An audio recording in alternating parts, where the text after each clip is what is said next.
अब हम बात करते हैं मिथुन राशि की। इनके राशि स्वामी यानी कि बुध वक्री होकर अब मिथुन राशि में ही आ रहे हैं, तो इनके लिए जुलाई का महीना क्या लेकर आ रहा है?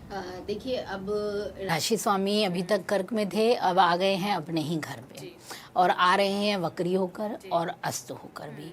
तो देखिए, कुछ समय तो अच्छा रहेगा और कुछ समय आपको ध्यान ज़्यादा रखना है। ठीक है, अब राशि स्वामी जब वक्री हो जाए, अस्त हो जाए, तो स्थितियाँ काफ़ी मुश्किल हो जाती हैं। आपके फैसले, आपके निर्णय हो सकता है इस समय गलत हो जाए, तो बहुत जल्दी कोई फैसला लेने से बचना होगा। सबसे पहली बात, अस्त है तो आपका जो जोश है वो भी कमजोर हो जाएगा।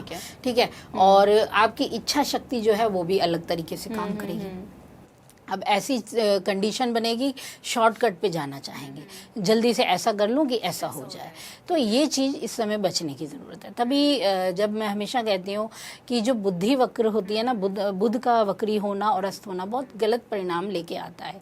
गलत खबरें इस समय पे हमारे मुख से निकल जाती हैं, गलत चीज़ें जल्दी फैलती हैं इस समय पे। मतलब बुध वक्री भी है और अस्त भी है इस दौरान। बिल्कुल, तो बहुत ज़्यादा ही कमज़ोर हो गई स्थिति। तो कमज़ोर स्थिति है तो यानी कि आपका थोड़ा सा बल भी कमजोर हुआ। फायदा क्या है कि इस समय क्या होगा कि आपके लिए आर्थिक पक्ष के मामलों में थोड़ा सा लाभ के संकेत मिलेंगे। ठीक है, क्योंकि शुक्र का प्रभाव कुछ ना कुछ आपको फायदा दे जाएगा। ठीक है, पर आपकी वही मैंने कहा ना, जैसे ही शुक्र बदल जाएंगे वो आपके लगभग जिस पड़ाव पे होंगे वहाँ आपको गलत चीज़ों की ओर ले जाने की इच्छा रखेंगे। अब बुद्धि हमारी वक्र है, अस्त भी है, समझ आ नहीं रहा है कि क्या किया जाए, तो सही फैसले ले नहीं पाएंगे। गलत जगह पे पैसा भी लग जाएगा। किसी ने बोला यहाँ इन्वेस्ट कर दो, आपने कर दिया, शेयर मार्केट में यहाँ लगा दो, डूब जाएगा। मतलब अपनी बुद्धि का ज्यादा उपयोग नहीं कर पाएंगे। अभी ये ऐसा रहेगा, अभी दूसरों के उसमें ज्यादा इनका प्रभाव रहेगा, दूसरों की तरफ आकर्षित ज्यादा दिखाई देंगे। खुद का बल कमजोर होता है तो हम दूसरों पे आश्रित हो जाते हैं, ये हमारा स्वाभाविक है। वही ग्रहों की भी स्वाभाविक स्थिति आती है। ठीक है, पर कुछ शुभ योग बनेंगे जब बुध का सूर्य के साथ युति योग बनेगा। ठीक है, तो ऐसी चीजें कुछ अच्छे फल भी देंगी। और जब हम देखेंगे कि गुरु की स्थिति का भी प्रभाव जब बदलेगा तब भी इनको कुछ फायदा होगा। करियर के मामले में अगर देखा जाए तो काम में अभी बदलाव ना करें, अभी थोड़ा सब्र रखना चाहिए, बहुत तेजी मत लाओ। ये जुलाई का महीना जितना सब्र से काट लिया जाए मैं तो कहती हूँ उतना अच्छा है। और ज़्यादा अगर बदलाव की इच्छा है तो फिर आपको 20 जुलाई के बाद ही कुछ करने की कोशिश करनी चाहिए, तो ज़्यादा अच्छा। तब ग्रह ठीक हो जाएगा, आपका बुध की स्थिति में बदलाव आएगा। और साथ ही साथ ये समय होगा कि घर में कुछ काम होंगे, कुछ नए लोगों का आगमन हो सकता है जिन्हें आप पसंद ना करें, जो शायद आपको मन को उतना ना भाए, ऐसी भी स्थिति बनेगी। या परिवार में बड़ों के साथ स्थिति तालमेल में कमी को देखेगी। तो ऐसी चीज़ों में हमें सिर्फ धैर्य की ही स्थिति रखनी होगी। ठीक है, तो कुछ भी ऐसा मत करें जो आपके लिए गलत परिणाम लाए।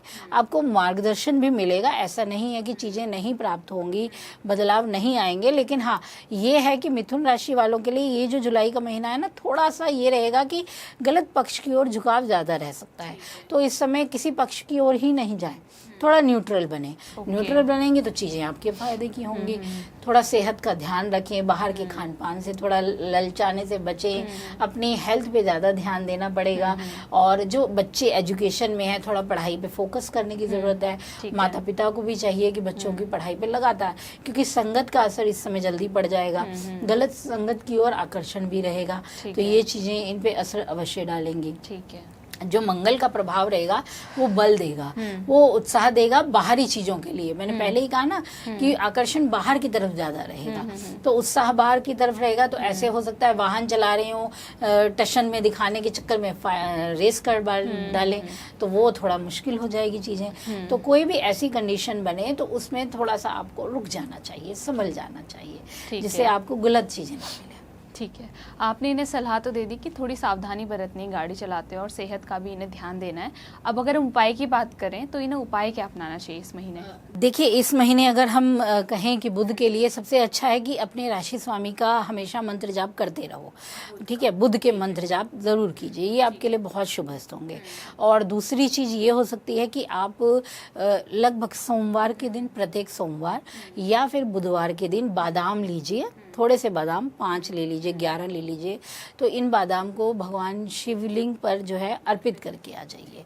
तो ये आपके करियर के लिए, आपके फाइनेंस के लिए एक अच्छी स्थिति बनाएंगे। ठीक है, अगर बादाम कोई नहीं चढ़ा सकता तो दूसरा उपाय? जैसे कि आप, मैं हमेशा कहती हूँ कि फिर गन्ने का रस हो सके तो वो ज़रूर अर्पित कीजिए, वो बहुत अच्छा रहेगा। या फिर हरे फल जो होते हैं वो भगवान को अर्पित करके आए, तो ये आपके लिए शुभ होगा। इसी प्रकार की वीडियोस देखने के लिए हमें सब्सक्राइब करना ना भूलें और एस्ट्रोलॉजी से जुड़ी लेटेस्ट जानकारी के लिए डाउनलोड करें माई ज्योतिष ऐप।